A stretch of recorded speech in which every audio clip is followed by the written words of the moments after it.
It's been so amazing to see, after so long, Berserk finally getting some love in the collectible sphere. And now, even a model kit.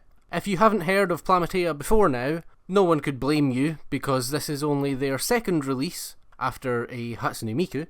So, to explain, in case you don't know, Plamatea is a new model kit line from Goodsmile Company. And I have to say, after building this kit, I am thoroughly impressed. I expected, based on the promotional images, to feel the need to paint it eventually, if not immediately, because it looked quite plasticky in their images. But it does actually come in a really nice black out of the box. In my opinion, I would probably say it's a better colour than the SHF's Berserk Armor figure, but the SHF does have a lot more detail in sculpt and paint, with all the lines they've sculpted into the armour. This kit doesn't slack off on the sculpt though. It still has detail with rivets all over the armour panels, as well as the armour panels being properly sculpted to look like lots of separate layered panels, and it also has sculpted creases for the underlying cloth suit that must go under the armour, which I didn't really know about or notice or realise was a thing, a feature of the Berserk Armour until building this kit. As an aside, that's kind of one of the reasons I like model kits, is because you're building the things, so it really forces you to notice the detail and features and design elements that you rarely do when they can just blend into the overall finished piece. It has a couple of pre-painted parts, those being the head and the silver of the sword.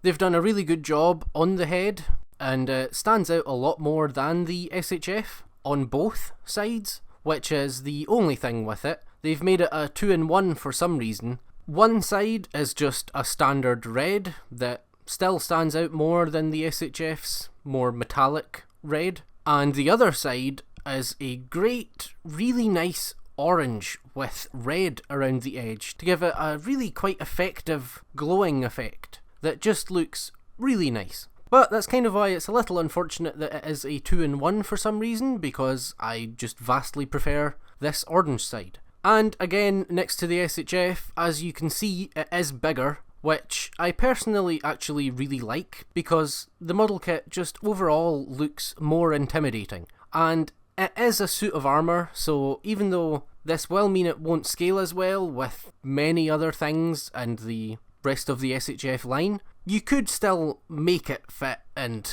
fudge it in with other stuff easy enough if you wanted to. In my opinion anyway. It also probably looks more intimidating because I'd say it might have better proportions than the SHF as well. The shoulder armour is bigger, and especially the neck more solid. It's really just more solid in general too, with nice stiff joints that don't seem to really have a problem holding the hunk of iron. If I shake it about, then the wrist will start to sag, but that seems fair. That seems like a little bit of an unrealistic standard to hold it to. But I haven't had it built for very long, so only time will tell how well the joint actually holds up on a shelf and whether it would start to sag and everything. But for most reasonable poses, it feels like it should definitely be fine.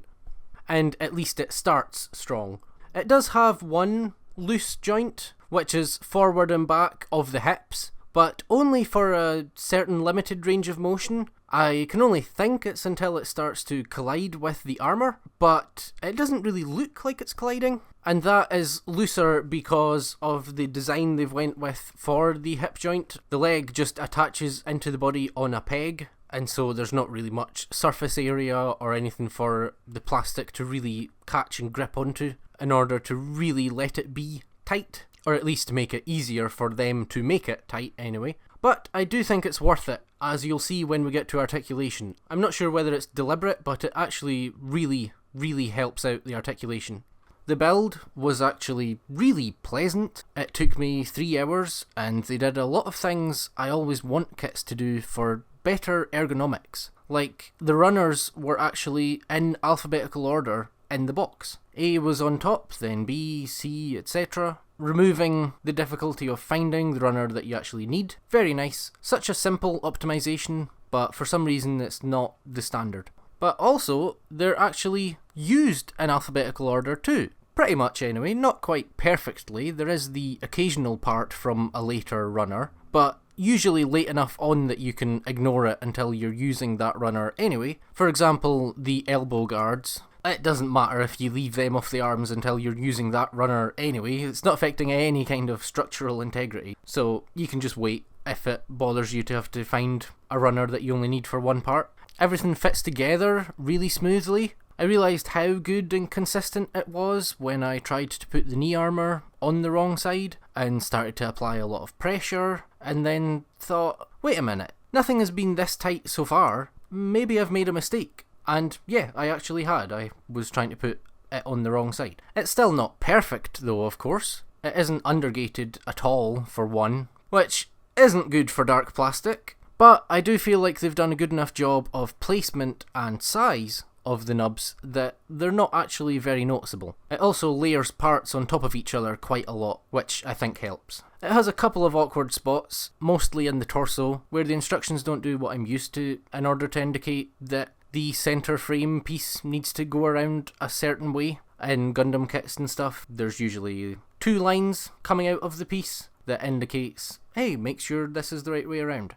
And it doesn't have those, so I didn't realise that it specifically needs to have the smooth peg at the front. And then the weirdest thing of all is the waist's ball cup piece that you put in. It's strange.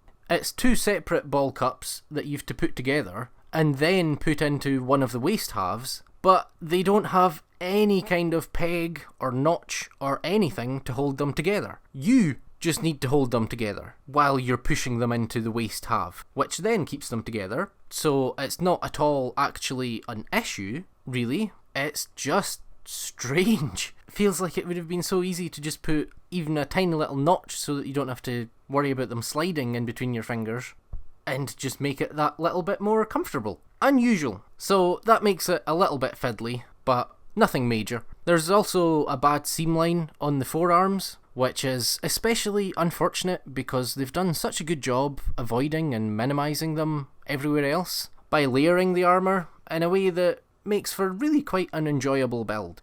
A lot of the armour panels are separate pieces, not perfectly matching the individual panels, but there's a lot of separate pieces and layering that helps hide seam lines on other pieces, and I think hides some nub marks, and ups the part count of the kit, which makes it more interesting and involved. But I might be tempted to overall call the build exceptional. I was really quite impressed. It does come with less accessories than the SHF, but it comes with everything necessary, like 4 pairs of hands, a stand, and the sword, of course. The SHF just has extras like alternate legs and heads, and the SHF's extra heads are nice but not necessary.